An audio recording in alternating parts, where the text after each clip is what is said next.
if you will, to the book of Ecclesiastes in chapter 11.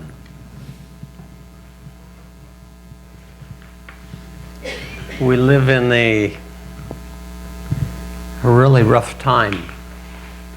We live in a time where we look around and homes, families are under attack by Satan. Disease, brokenness. And listen, I know Todd and the story there, 5 kids. Is that unbelievable? And it's hard to imagine, the pain. And not alone, that's not the only story. In this room here, all the way around the room, you all have a story of pain that you see in this world. We looked in the news this week and we see pain in a little city out in California. Could have been Grove City, could have been Orient. And it's constantly this attack, this barrage of attack. And we see Satan out to destroy first believers, destroy your faith, destroy everything that we stand for, everything that is good, wholesome, productive. Satan wants to destroy. And it's a sad thing that we see around us, and we have to be strong and find a ground for what do we believe and where's our foundation. On Wednesday, I'm going to share with our Bible study group is 11 critical indicators that show us in 2016 that we're for a major crunch, that we are by all economic forecasts and all the leading, we're talking Bloomberg's and everybody's saying we have a 65% chance of a major crash within the next 10 months. And things like that. And you say, where does that leave us? And what kind of outlook does that? And the reason why I say those things is not to be so negative and down is that then you know what? You better have faith in something that really you can hang on to.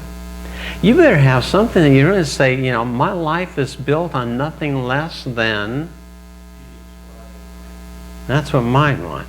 I'm not sure everybody says. I have one that says it. How about the next one? What's your life? My life is built on, What's your life built on? And what's it going to, where's your faith? And it's not like I put real faith doesn't have to be seen. Now I realize you go and James says, well, if I can't see it, then it's not real on that. No, what I'm saying there is the story of Jesus. You remember where when he raised from the dead, he met with the disciples and said, wow, they're in a room. Well, and it says 1 week later, he met with the disciples and Thomas. And this time in John 20:29, it says that the doors were locked. He stood then in the midst. The doors were locked, and suddenly Jesus appeared in front of the disciples. And it says, and he looked at Thomas. He says, Thomas, put your hand in my side, put your finger in my hand, and do not disbelieve. And you know what, Thomas, my Lord, my God. And Jesus said this, blessed are those who have not seen and yet believe. You don't have to see to believe. You know what truth is. And there's certain things that we have to discover by faith that are truth. I can't go back and see the story of Christ, but I can read about it. It's affirmed and confirmed in history, and I see the effect that it had on those that saw what happened. I see the effect that it had on the world and how it changed the world. I see the effect that it still has. I see a book that they cannot destroy. And yet the world has tried to many, many times and is still trying to in many countries. But it can't do it. And every time they burn more are manufactured and printed, and more believers come out of it. And ISIS, in the countries of ISIS, while all this negative is going, and ISIS is infiltrating the United States, over there in the Persian Gulf area and to Syria and all those areas where the gospel is being crushed, it is also excelling, where they're trying to crush it. and they try to outlaw it, and they're throwing Christians into prison. They're burning their homes. They're killing, they're maiming, they're imprisoning, they're enslaving, they're taking everything they have. And yet the gospel is growing. You know why? Because the average person is sitting back and saying, why do these people live with such a joy and peace still? Why do they live the way they do? And they take it. And they go on and they're discovering that following Jesus sure sounds a lot better than following ISIS and following Allah. Because following Allah means blow yourself up. But following Jesus means to love one another. Really different message, isn't it? Total different. I think I'd rather follow Jesus. This following Allah isn't really all that cool. No, we do not worship the same God. Islam and Christianity are not the same, friend. So when I start this passage tonight, and I got kind of excited about it. First, some Ecclesiastes gets me depressed.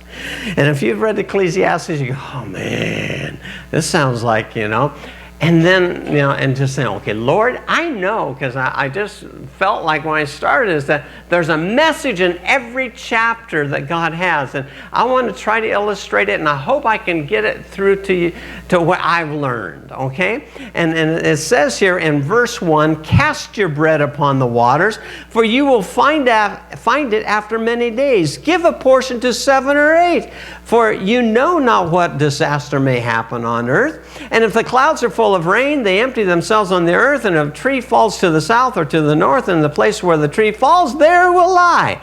He who observes the wind will not sow, and he who regards the clouds will not reap. As you do not know the way the Spirit comes into the bones of a womb of a woman with a child, so you don't know the work of God who makes everything. Now I'll stop right there. Faith doesn't have to be something that you see. It's something you come to realize. And I found that there's 4 points about life, and they don't rhyme or anything. I'm just saying from the scriptures is, 1, faith is an investment. And so he uses illustrations. And the illustrations are pretty simple. It says, cast bread. Whoops, I want one back. Cast bread upon the waters. Cast bread upon the waters. Cast bread upon the water. Cast bread upon the water. Okay? Cast bread upon the water.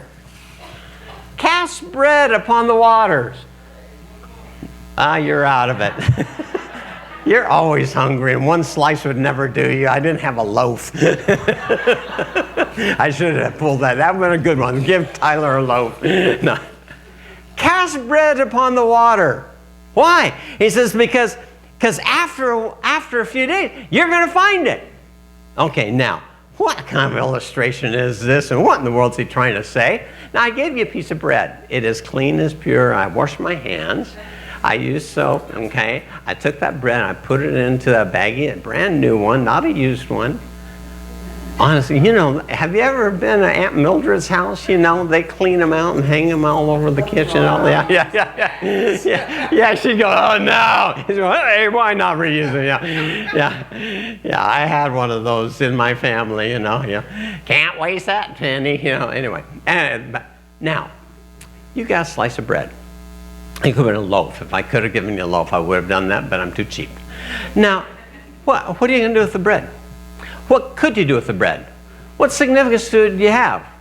Can you do anything with it? Do you care about it? What are you going to do with your bread? Eat it. Okay. You'll eat it. Okay. What could you do? You might share yours. Okay. You give it to Tyler. He's already whining. He's hungry over there. Okay. Okay, you just share your bread. What do you do with your bread? That sounds good, doesn't it? Do you just toast it in butter? Do you have any good jelly jam? Yeah. Good. I'm quality jam man. Yeah, I believe that. My kids always laughed at me about that because it's quality jam. Smuckers, okay. What are you going to do with your bread? You're going to save it. Just save it. It will turn green after a while. I will guarantee. You can freeze it. Okay. What are you going to do with your bread? I'll give mine to my wife and kids. You're going to give it to your wife and your kids. Okay. What are you going to do with the bread? Give it to the hungry. Okay. Boy, we're getting some good. We can do the bread. She better do it. She better do it now, yeah. To the birds who aren't able to get food right now. Oh, bless. Look at this. She's going to nature. She's going to help out a little birdie, you know. Yeah, not the geese out here in the parking lot, all right? Keep the bread off our property. Okay, now I know that seems kind of silly little thing, but you know, it seems kind of strange, but you know, why take the bread and cast it on the waters? And what does that mean, and what's the point here? Well, casting bread on the waters, and the idea of that came from a nautical idea, a nautical term. And to cast bread upon the waters was to send the ship out full of fresh bread and the supplies they need to go on a journey, and they go out and explore, and they go out into another island or another continent or wherever, and they come back loaded with hopefully jewels and rubies and, you know, ivory and perfumes from whatever country they came from. And when they would leave, they would leave with fresh bread. Do you know how hard it is to bake bread on a ship? Yeah, well, that's kind of toughy, you see. Now they had dried fruits and had everything else, but to start with, they had bread, you see. And they would really load up. For the first week, they had bread. After that, you know, they didn't. Oh, and it's a simple little picture. Can you see the ship all loaded, and they're loaded, and the wives are sending the men out, and you give them that fresh, batch that you've done of cookies and breads and everything, and they're going out, and they hope they come back with a great, harvest of what they find and discover and trade and what. Well, that's the picture. He says, cast it out. And then he said in there, if you notice, he says, in fact, he says, give a portion to 7 or 8. I gave 8 of you. Give a portion to 7 or 8. Now, I think it's a little bit kind of like Jesus in the parable of the 10 lepers that he healed. And he healed 10, and they left. But how many came back to say thank you? 1. And there's the same principles going on right here. He says, when you cast bread out and you do an investment, faith is an investment. Faith is an investment. And when you cast it out, listen, you don't always get, right off the bat, the same return. As you keep casting out, you keep throwing it out, you keep entrusting. And you may not see anything happen for a while, But he says, it will come, it will return. Investments will come. But you see, there's principles that he has here. If faith is investment, yes.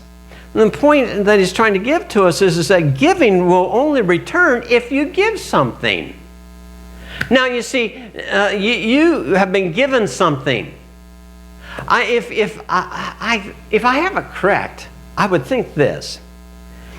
Are you more apt to help somebody that has helped you or not? You're probably more apt to help somebody that helps you. In other words, if somebody is given to you of their time and energy as an investment, you are probably going to put them on the higher of the priority list of that you will help them back. True? Boy, isn't that simple? How is it then that you think that you can rob God, but you don't? Then you think God should still bless you? Oh, what's God got to do with this? He's got everything to do with this, because faith works that way. If I don't invest into God, I'm robbing God. I'm robbing God when I do not entrust Him with everything in my heart and my life and my soul. When I hold back from Him, when I want to try to control everything, and when I say, no, I'll take care of it until, you see, and then we expect God, well, why didn't God do this? No, God wants a total investment. Then I know God is inclined to hear my ear, as the psalmist says. But if I have a hold and I'm holding back and I'm stealing from God what He has asked for, well, He wants a surrendered heart. He wants a surrendered, will. He wants a mind, emotion.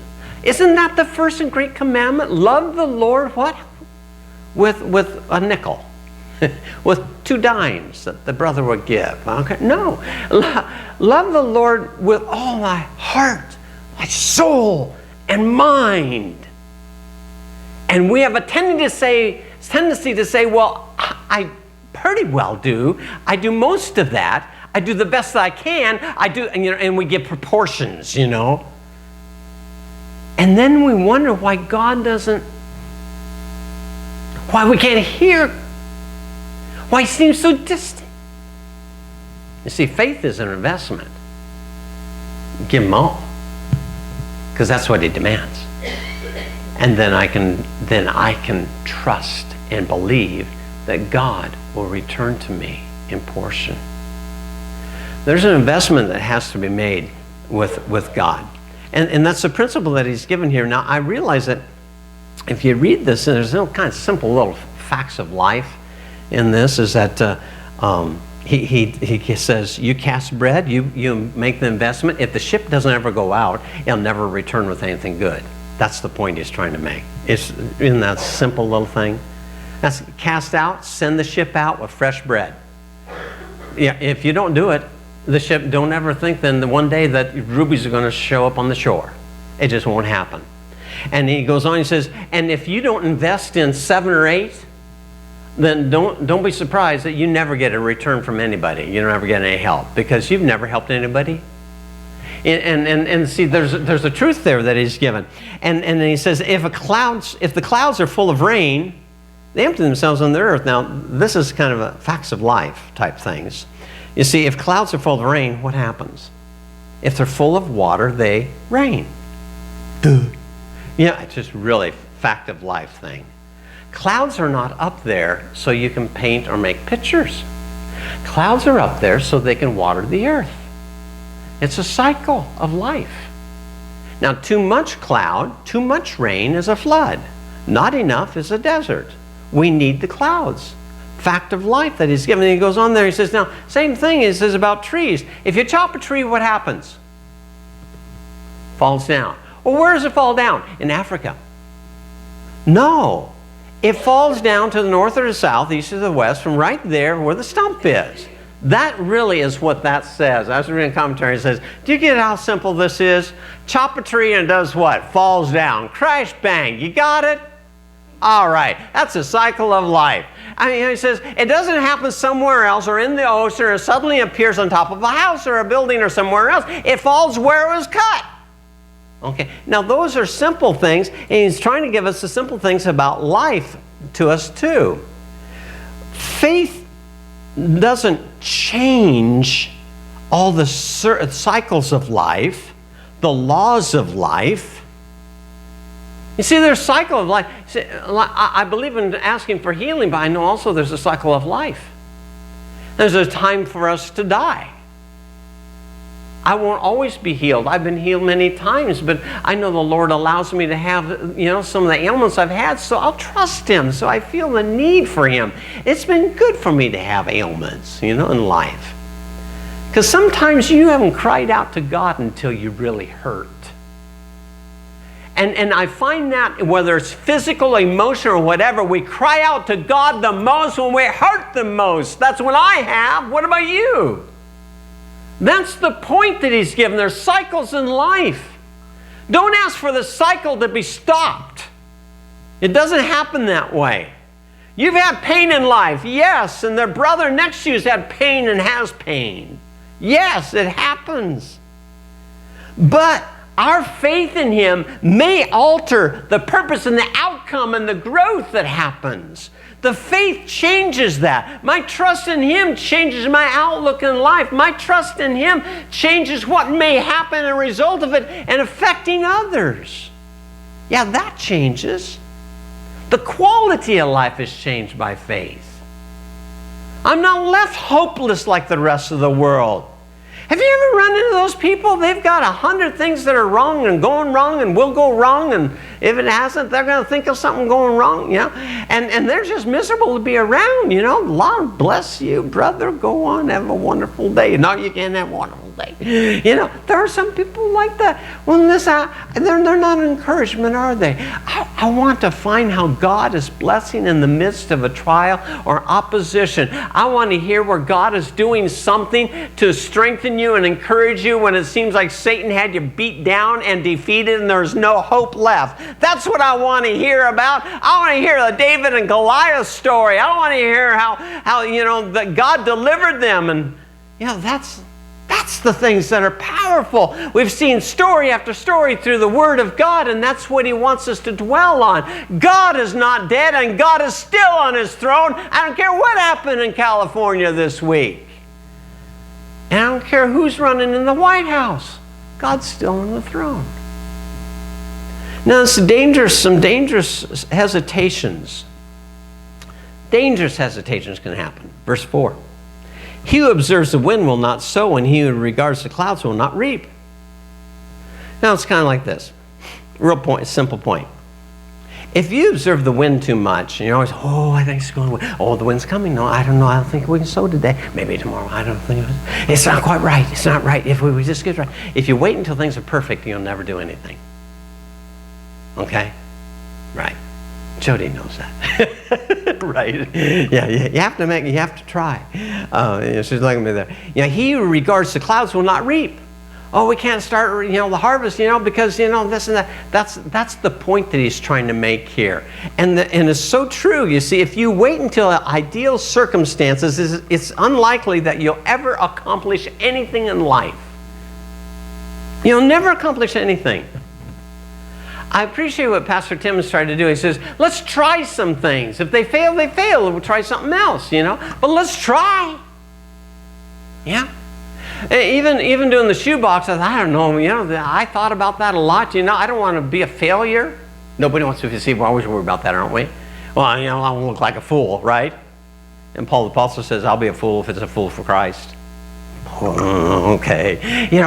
And so, but we're a tiny little church over here way out in the middle of nowhere. Who's going to come bring boxes? And they have 1,800. And so, Samaritan's Purse, well, we think maybe you might get 600. So we'll give you, 30 cartons.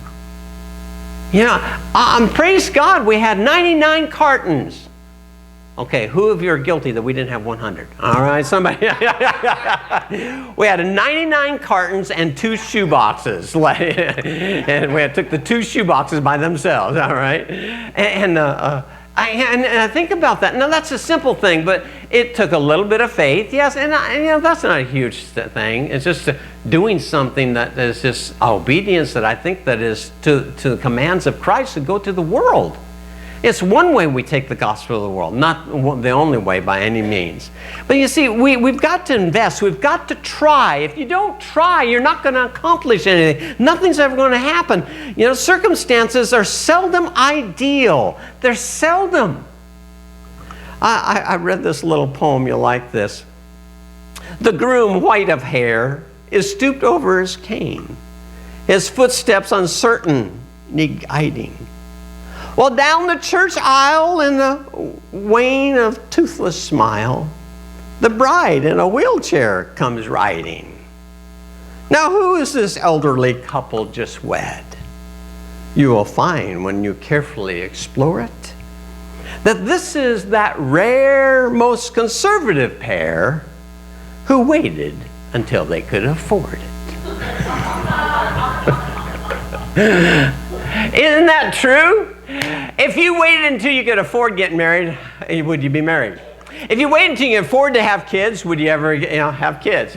If you waited, no. See, and that's the point. There's some things in life you got to take some challenges, and you got to take. And it sounds like a chance. You got to take a leap of faith.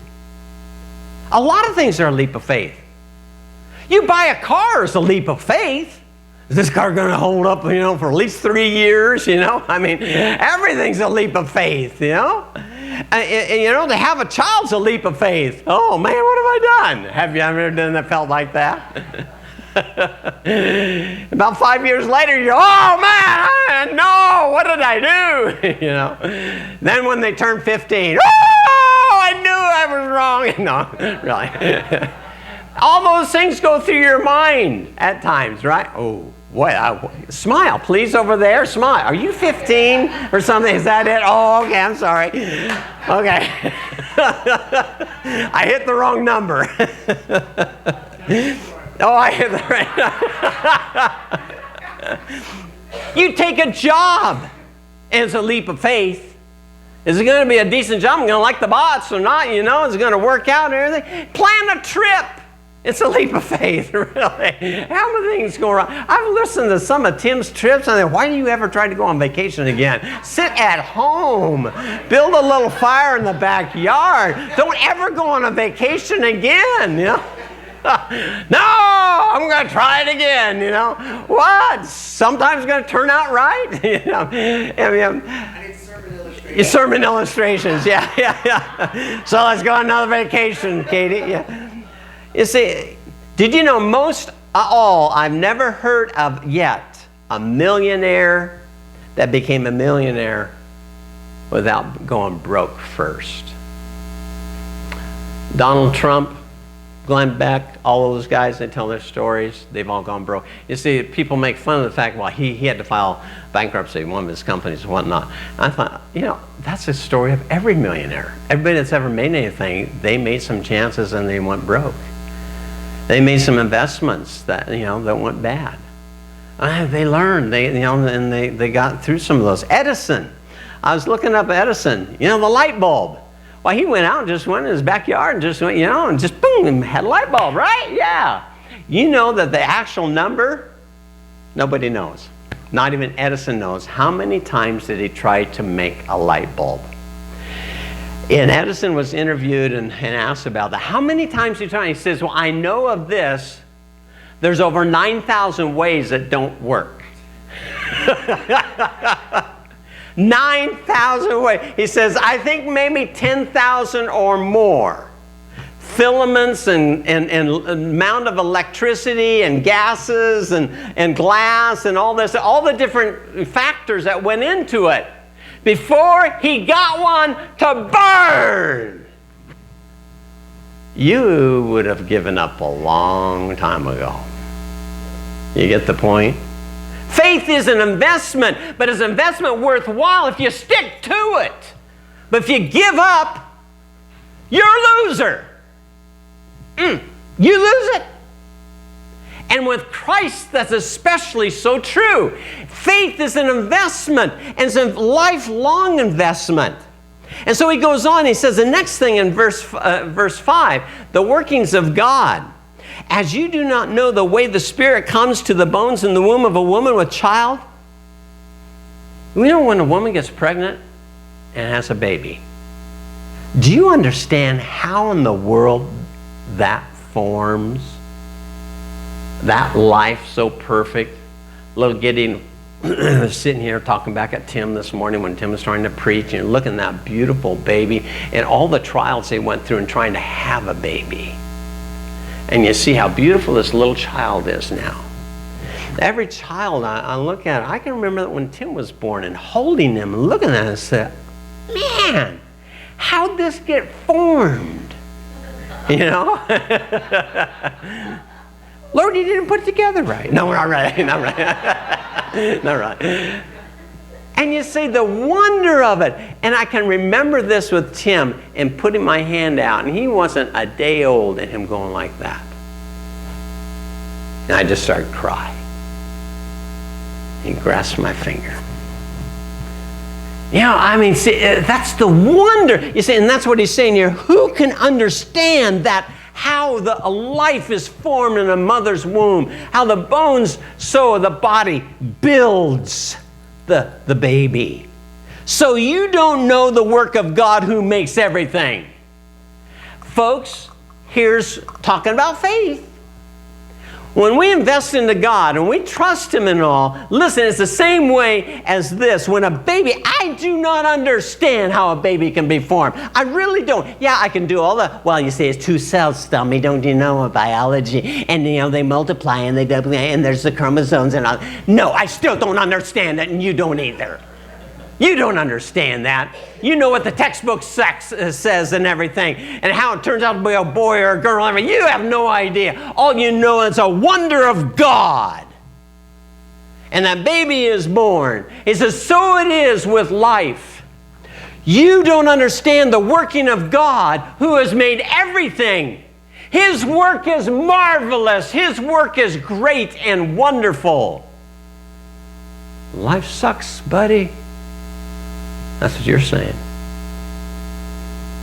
Isaiah 55 says, for my thoughts are not your thoughts. I don't think the way you do. Well, I thought I had everything planned out. He says, no, that's not what I thought. Neither are your ways my ways. Well, the way I wanted things to be are. And God says, that's not the way my way is always.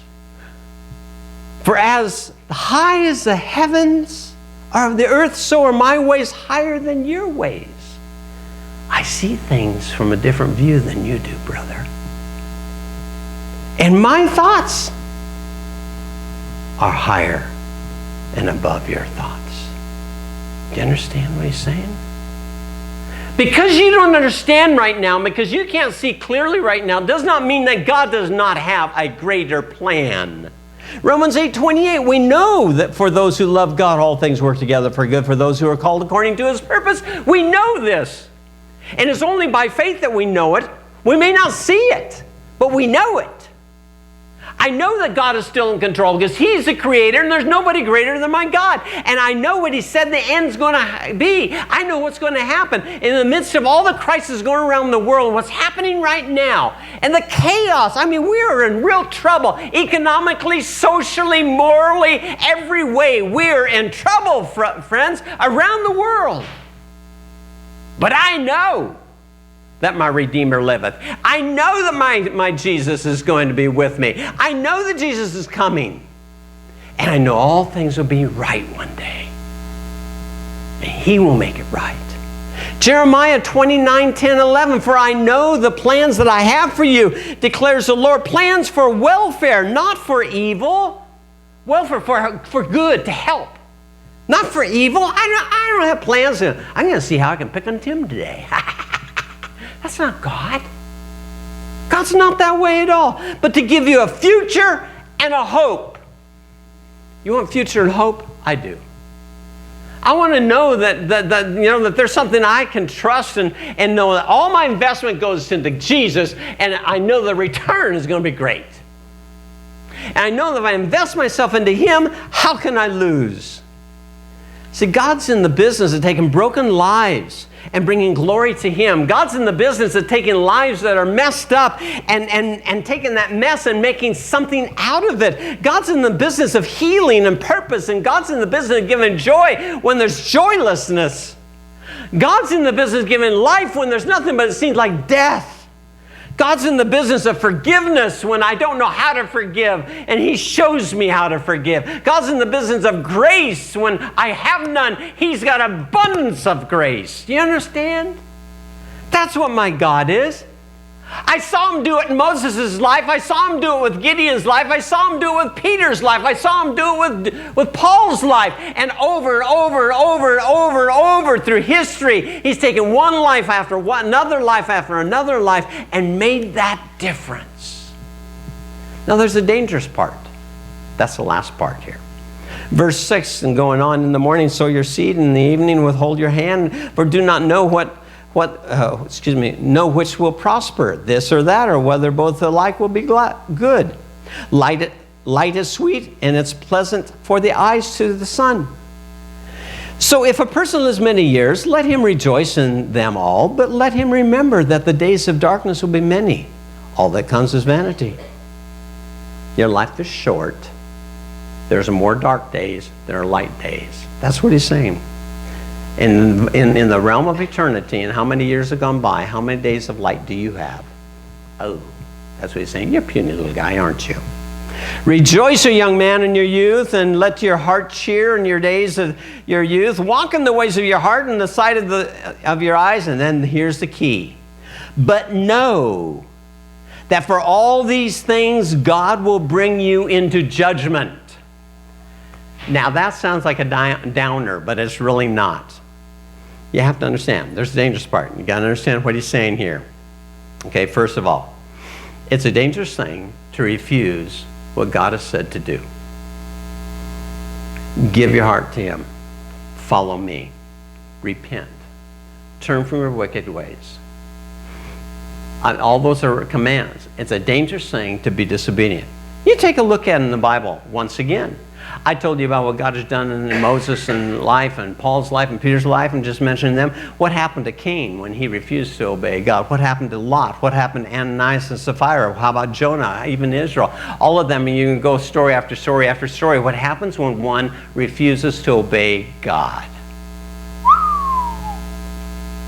Sad stories and sad endings. You say, well, I'm going to go my way anyway. Well, you go ahead, but he's letting you know what the end is. In fact, you know, in the New Testament, I was studying this, I didn't realize that until this week. I love this when you've been preaching for how many years and you learn something that just, wow. I started researching and looking at it. I could be wrong, but as far as I know, if you find some, show it to me, is this. The only time Jesus refers to a servant as wicked, 3 times. Matthew 18:32, when he says a servant that would not forgive others, in which he had forgiven much, he says, you wicked servant. Wow. People that will not forgive are called wicked. The second illustration where Jesus refers to a servant as wicked is Matthew 24.